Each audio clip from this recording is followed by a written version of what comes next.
देखिए बेटा chapter number 9 start करते हैं हम। और चैप्टर नंबर जो 8 था आपका, चैप्टर नंबर 8 था आपका बेटा बाइनोमियल फॉर्म।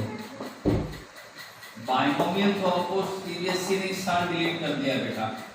जो 30% आपका सिलेबस रिड्यूस हुआ है उस 30% सिलेबस के अंदर जो चैप्टर नंबर 8 बाइनोमियल फॉर्म था बेटा, इस चैप्टर को डिलीट कर दिया। तो ये चैप्टर नंबर 8 आपका डिलीट रहेगा इस साल के लिए। तो चैप्टर नंबर 9 स्टार्ट करते हैं। चैप्टर नंबर 9 आपका है सीक्वेंस एंड सीरीज। तो सबसे पहले हम बात करते हैं बेटा सीक्वेंस की, कि सीक्वेंस क्या होती है। सीक्वेंस होती है बेटा, सीक्वेंस का मतलब होता है कि नंबर है वो अरेंज करने डेफिनेट क्ला से, डेफिनेट रूल से। नंबर्स को यदि हम अरेंजमेंट कर दें, नंबर्स को यदि हम अरेंजमेंट कर दें डेफिनेट ला या डेफिनेट रूल से, डेफिनेट ला कहो या इसको रूल कहो। अगर नंबर्स को हम एक डेफिनेट ला या डेफिनेट रूल से अरेंज कर देते हैं तो वो आपकी क्या बन जाती है कि सीक्वेंस बन जाती है बेटा। देखिए जैसे एग्जांपल देखिए सीक्वेंस के 3 5 7 9 11 13 आपकी एक सीक्वेंस होगी। 2 4 8 16 32 आपकी सीक्वेंस होगी।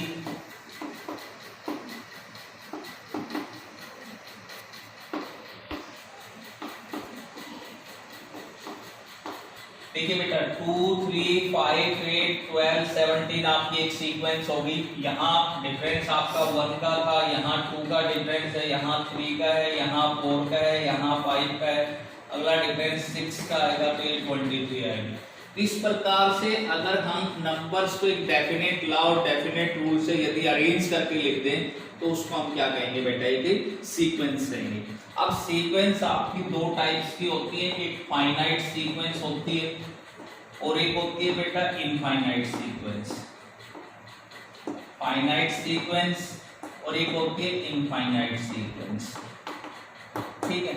अब अगर हम यहाँ इन सीक्वेंस की बात करें बेटा तो ये तीनों की तीनों जो सीक्वेंस है आपकी वो क्या दे रखी है, इनफाइनाइट सीक्वेंस दे रखी है। मतलब इनफाइनाइट्स का मतलब जिस सीक्वेंस के अंदर हम टर्म्स को काउंट नहीं कर सकते, कितनी नंबर ऑफ टर्म्स आ रही है वो क्या कहलाएंगी, इनफाइनाइट सीक्वेंस कहलाएंगी। लेकिन अगर मैं देता हूँ आपसे 2 4 8 और 16 और 32, बस ये मैंने आपसे एक सीक्वेंस दे दी, तो इस सीक्वेंस को हम क्या कहेंगे बेटा, फाइनाइट सीक्वेंस कहेंगे। और सीक्वेंस की लास्ट टर्म जो होती है उसको हम nth टर्म बोलते हैं बेटा। nth टर्म को हम लिखते हैं, nth टर्म को हम या तो an से या इसको nth टर्म जो होती है इसको हम an से या फिर tn से डिनोट करते हैं बेटा। इसकी जो लास्ट टर्म होगी उसको हम या तो an से डिनोट करेंगे या फिर किससे डिनोट करेंगे, tn से डिनोट करते हैं बेटा, ठीक है।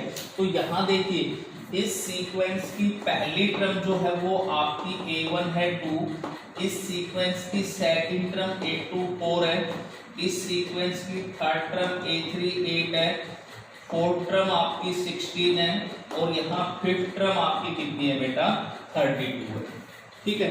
तो ये आपका था सीक्वेंस वर्ड। अब सीक्वेंस के साथ कहते हैं इस चैप्टर का जो नाम है बेटा वो है सीक्वेंस और सीरीज।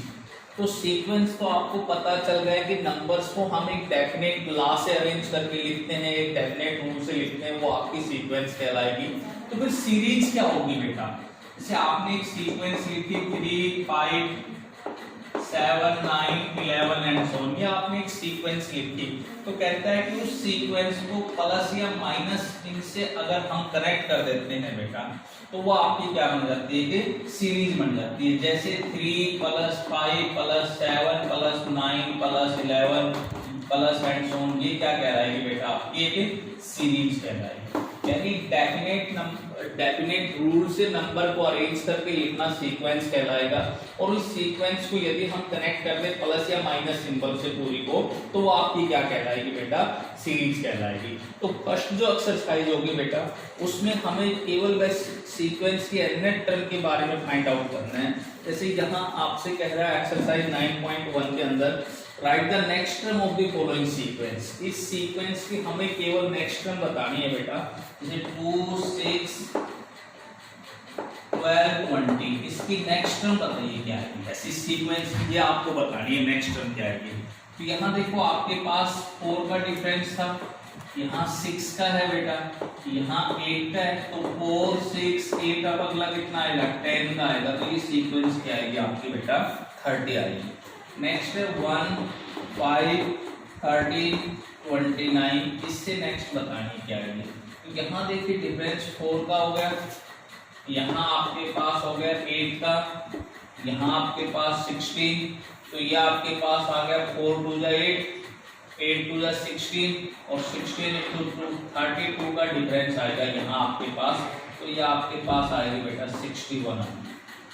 नेक्स्ट आपके पास है बेटा 3 6 11 18 27, इससे अगले टर्म आपको बतानी क्या है बेटा।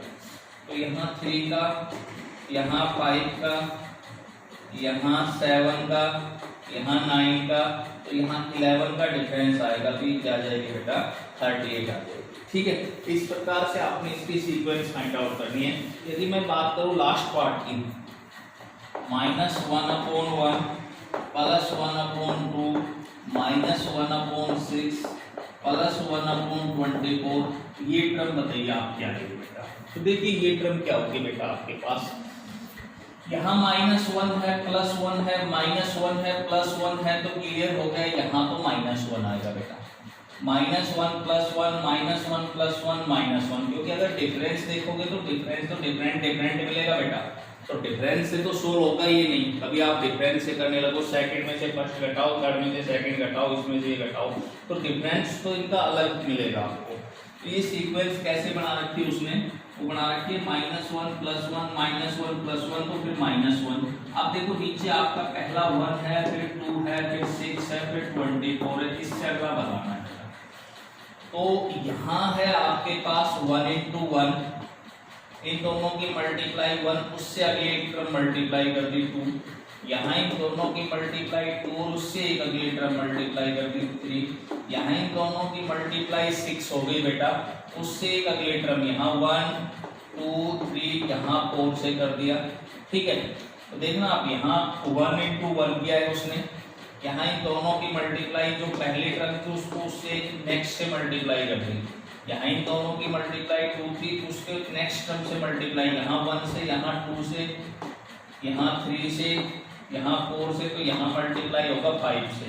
इसको इस टर्म को मल्टीप्लाई 5 से करेंगे, तो 24 को 5 से मल्टीप्लाई करेंगे, कितना आएगा 120। तो जो ये नेक्स्ट टर्म आएगी वो क्या आएगी बेटा -1/120 आएगी।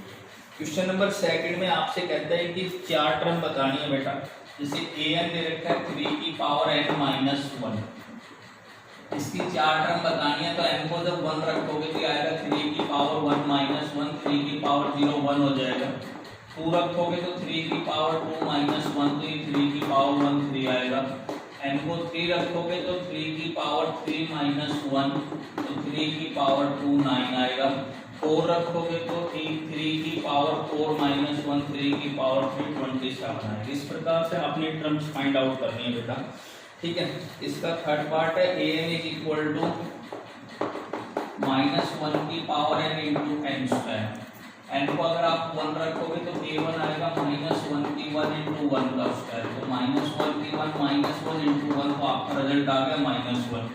n को 2 रखोगे तो -1 की पावर 2, और यहाँ n को 2 रखोगे तो 2 का स्क्वायर, -1 का स्क्वायर 1 हो गया और 2 का स्क्वायर 4 हो गया, तो रिजल्ट आएगा 4 बेटा। n को 3 रखोगे तो आएगा -1 की पावर 3, और n को 3 रखोगे तो 3 का स्क्वायर, तो -1 into 9, ये आपका -9 आएगा। इस प्रकार से बेटा आपने 4 टर्म फाइंड आउट करनी है।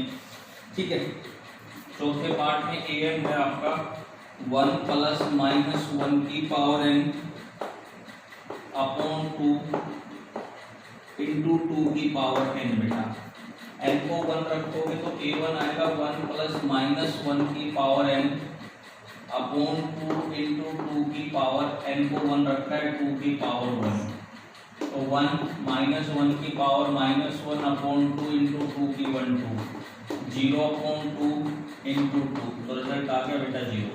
इस प्रकार से n को यहाँ आप 2 रखोगे, तो n को 2 रखोगे तो इसकी पावर 2 हो गया ये, और इसकी पावर भी 2 हो गया। तो -1 की पावर 2 हो गया 1 और 2 की पावर 2 हो गया 4, तो 2/2 इंटू 4, अब रिजल्ट आपका 4 आ जाएगा बेटा। ठीक है, इसका लास्ट पार्ट देखिए, an की वैल्यू n² - 1 देखिए, जब कहता है n आपका ओड है, वो की वैल्यू n² + 1/2 है, जब आपका n बेटा इवन है।